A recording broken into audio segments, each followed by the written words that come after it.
See, we're at the part of this teaching where it's not everyone who looks like a sheep is sent by the shepherd. See, there is a dangerous illusion, guys, that has lulled many in the church into a spiritual complacency.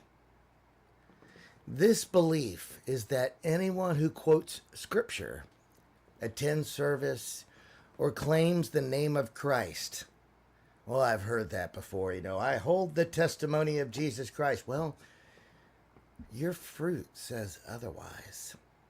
So remember that. You will know them by their fruit. Just because they say all the right things does not automatically make them trustworthy. But this is not what Jesus taught. He said plainly in Matthew 7, beware of false prophets who come to you in sheep's clothing. Beware, because inwardly they are ravenous wolves. You will know them by their fruit. He gave us one way to determine them, and it is by their fruit. The fruit cannot be faked. Understand what fruit is revealed. When you bear fruit, it's either good fruit or rotten fruit. Your fruit reflects your heart.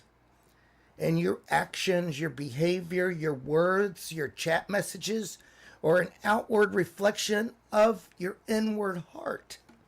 It can't be faked. It is what it is.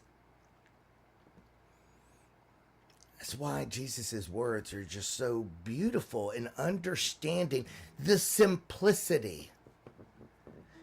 You don't have to overcomplicate it. You will know them by their fruit.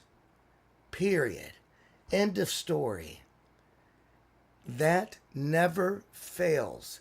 Their fruit is always on display, especially in disagreement. It will show very quickly.